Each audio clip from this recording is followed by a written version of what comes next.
welcome to the deep dive. Yeah. You know, if you ever looked in the mirror and really wondered who exactly is the I looking back, Well, then this deep dive is definitely for you. Mhm. We are plunging into, well, a really profound and meticulously detailed metaphysical system. It's laid out by Harold W. Percival in his huge work, Thinking and Destiny. And this isn't just, typical philosophy or spirituality. Percival claims something pretty radical, Which was? that this entire system covering the universe, life cycles, self-knowledge, everything he said was derived purely from what he became conscious of inside his own body. Wow. Okay. Yeah, he insists it's completely independent of anything he ever read or heard from anywhere else. So our mission today, for you listening, is to try and move past maybe some of the vaguer ideas about soul or karma Right. and really grasp a precise, almost, well, like an engineering level view of destiny. Right.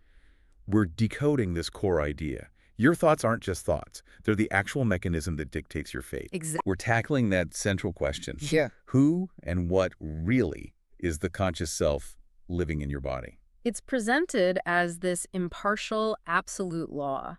And the idea is, once you grasp the mechanics, you realize your whole reality isn't chance. It's design. That sounds, intense. Okay, let's unpack this. Yeah. And the starting point really has to be that illusion we all face, right? Identifying yourself with your physical body. Mm-hmm. Percival forces us to break that habit. He absolutely does. The book makes a very sharp, almost blunt distinction. The body you live in.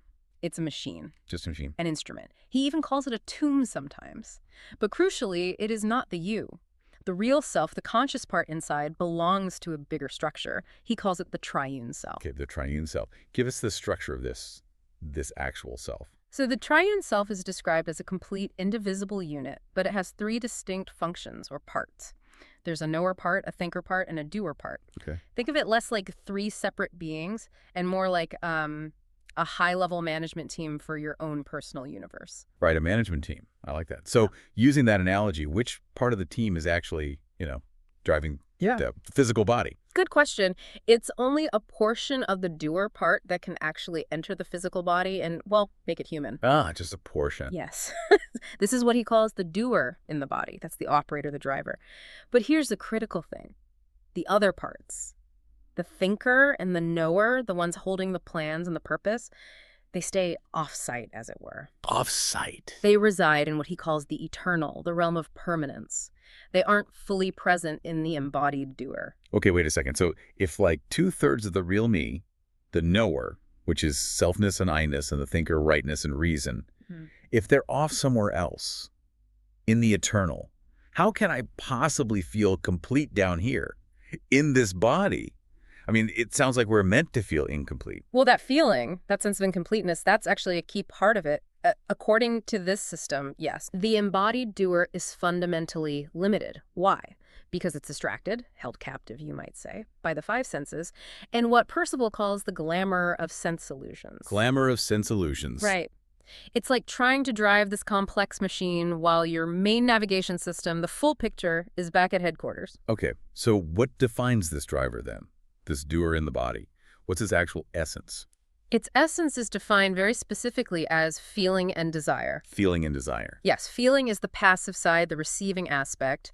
And crucially, he says it's not a physical sense. It's much deeper than touch or sight. Okay. Desire is the active side, the moving force. And they are described as an inseparable twain. They always operate together, like the essential fuel for the doer. And Percival offers proof, doesn't he, that this I-ness, this core self, exists separately from the body machine, something we all experience, sleep. Yes, that's a key insight he points to. Think about deep sleep. That's when the doer withdraws, basically disconnects the senses. Dreaming is like a partial detachment. But the really powerful point is this. Across all these cycles, waking, sleeping, even life and death, your persistent, undeniable feeling of I-ness, of selfness, it stays constant. You always feel like you. Exactly. You know it's there. But your intellect, your rational mind, it really struggles to grasp what that I actually is. So why does the intellect struggle so much if the feeling is so persistent? That seems like a contradiction. Not within this framework. The idea is the intellect is limited. It primarily processes input from the senses, from nature matter. Okay. The doer itself only really becomes conscious of or understands what it has desired to feel and think about. So if the doer is constantly caught up in the senses, Then the deeper truth stays hidden. the light that could illuminate that deeper truth remains veiled, yes. So that enduring I-ness is the conscious center. It never goes out. And its main job is thinking. Thinking is central. Let's shift to that now. The real operating system of existence, as Percival describes it. This is where it gets, well, really fascinating. Because the doer isn't just experiencing fate, it's the creator of its own fate. Absolutely. Through this unbreakable law of thought. Exactly. And it's presented as totally impartial, almost mechanical. To really get it, you have to redefine what you mean by a thought.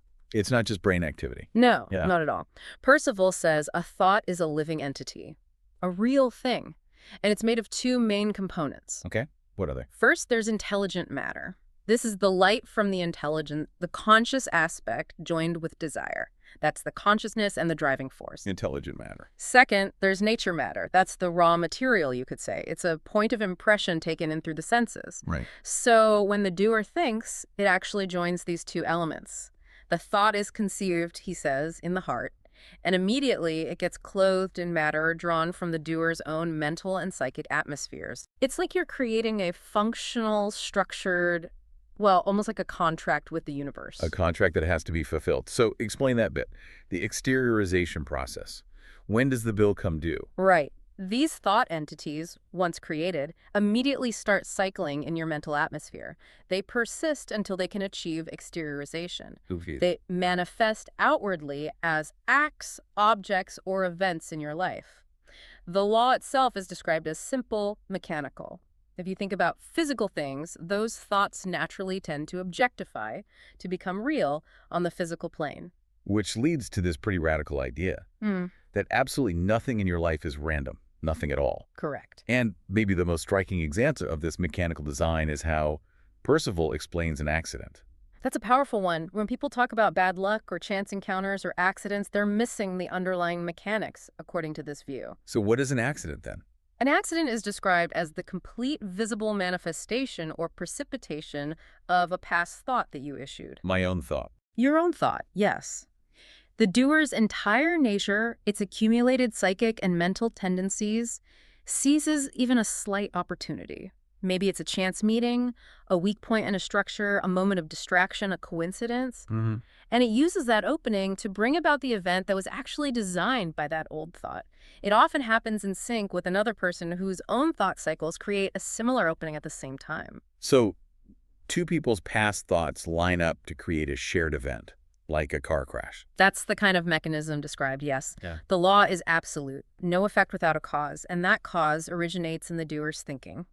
Always. So if you listening right now are constantly cycling thoughts, say, of anxiety about losing your job, that anxiety isn't just stress. No. It's a structured thing, an entity, looking for a way to actually precipitate a real job loss event. That's precisely the implication. And once that thought does exteriorize, the doer is bound to the experience until it's fully balanced. Balance. Meaning, if you don't fully resolve it, if you don't learn the lesson embedded in that experience the first time it happens, then the thought must continue to cycle. It waits for the next opportunity to manifest, potentially carrying over across many lifetimes. Okay, so how do we close the loop then? What does it mean to balance a thought?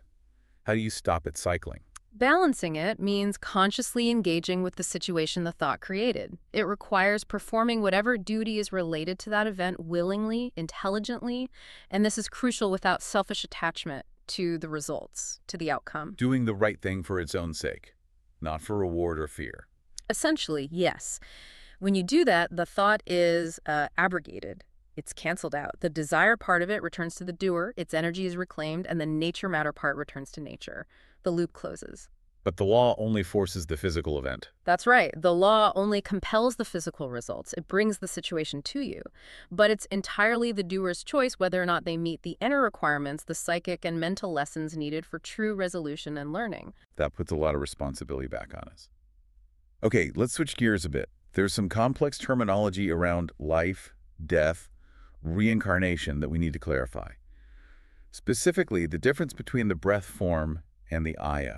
Yes, those are very technical terms in this system. Often when the word soul is used, it's actually referring to the breath form. Okay, so what is the breath form? The breath form is described as an elemental entity, a nature unit. It's the living soul of the physical body. Think of it like the body's own operating system and its architect. Invisible. Invisible, yes.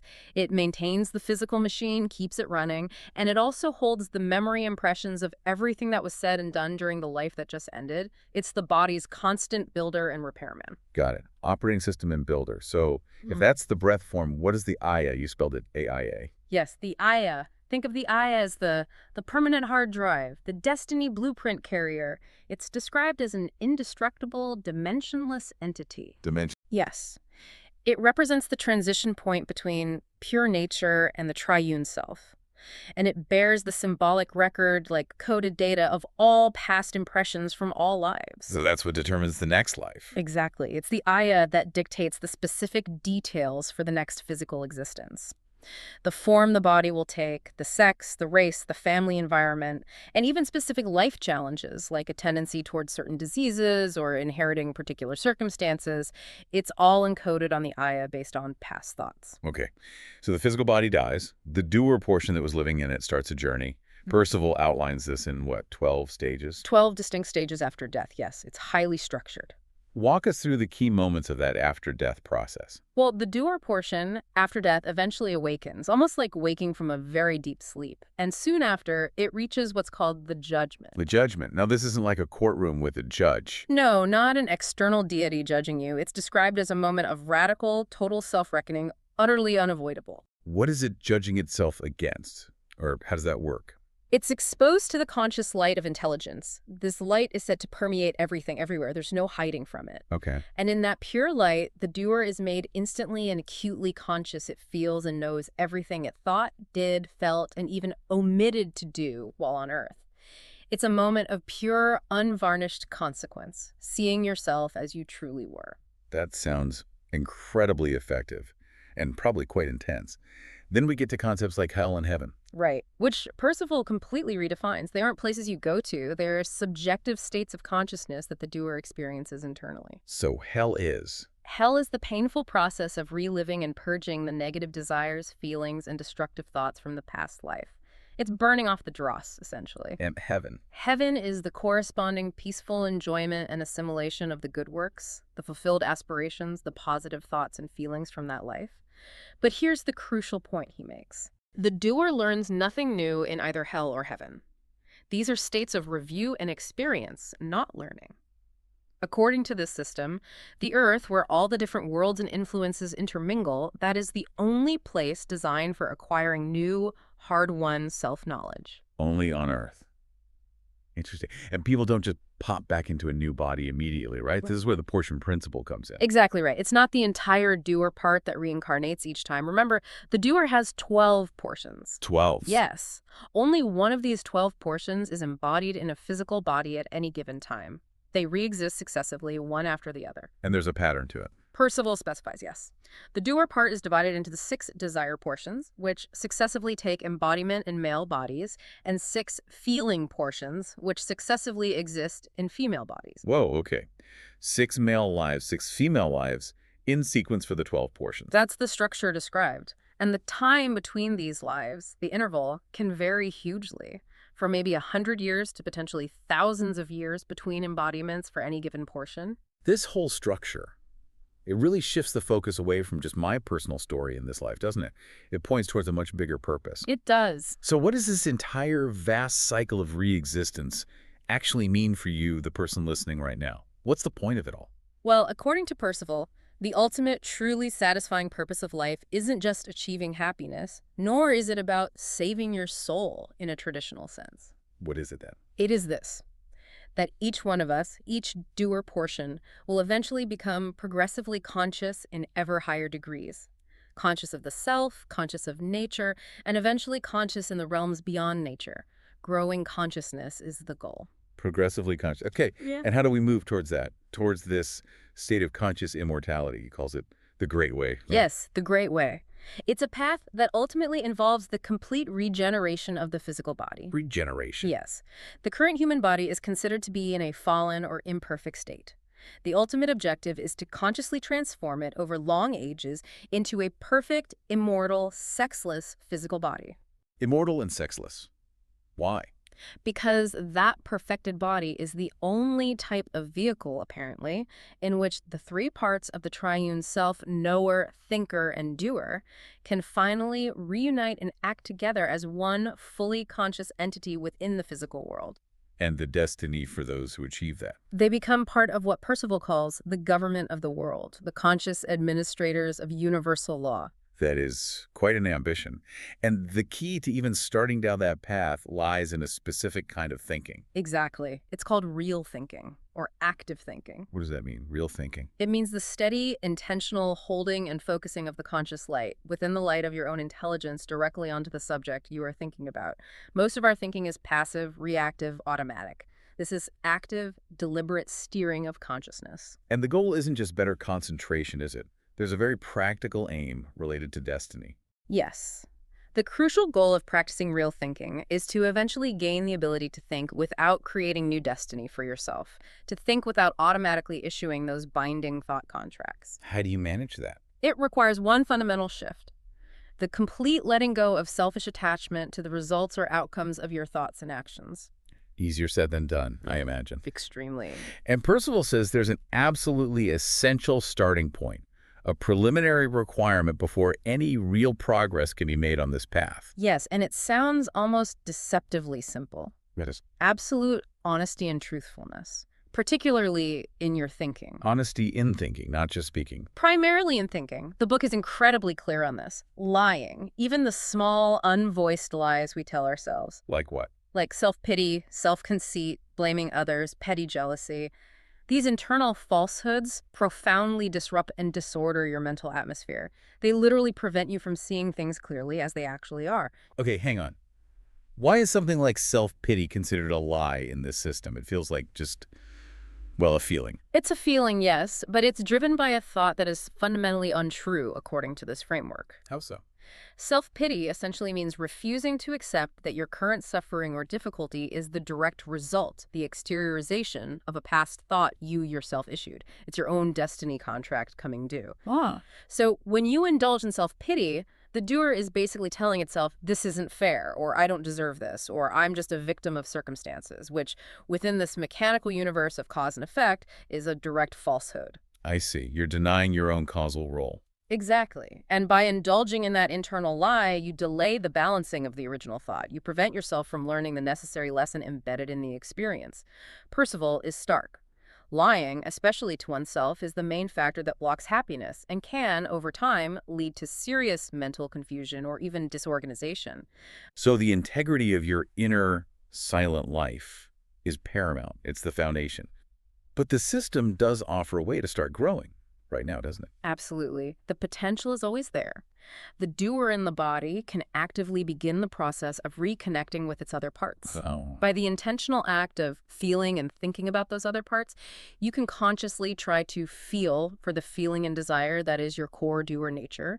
You can consciously think towards the rightness and reason that defines the thinker part. And you can aspire and tend towards the I-ness and selfness of the knower. So directing your inner attention. Precisely. The capacity to progress, to become more conscious, is always presented directly to you through your own ability to feel and think deliberately. You know, synthesizing all this, what really stands out is the sheer scale, the implication that every single thing, every act, object, event, from huge historical shifts down to, I don't know, the pattern of leaves on a tree, is the exteriorization of human thought, all marshaled by these intelligences and triune selves operating behind the scenes. It's staggering. It is. And if you take that idea and connect it to the really big picture, it leads to a truly profound, even revolutionary insight about the world you see around you. That the entire physical world, the Earth's crust, the sun, the moon, the stars, everything you perceive out there, it might not be a permanent, independent reality. So it's not objectively real in the way we assume. According to the system, it is the visible, temporary appearance of the result of the collective thoughts and desires of humanity. Wow. A projection. A projection, yes. A Right. kind of solidified, ongoing record of collective human thinking and feeling, maintained and structured in part by the very physical bodies that inhabit it. The physical world is the echo of our inner lives. Okay, that leads to a final thought for you, the listener. If our bodies are, as Percival suggests, these incredibly complex miniature patterns of cosmic structures, Hmm? maybe like nerve centers, Mm. and if our focused thinking truly can control the elements and forces operating within this body machine, Yeah. what does that imply about the nature of the reality you are perceiving right now outside of you? If your thoughts shape your inner world and body, Then maybe your world really is the reflection, the echo of your collective desires and thoughts. That's certainly a deep dive that requires more than just passive listening to fully contemplate.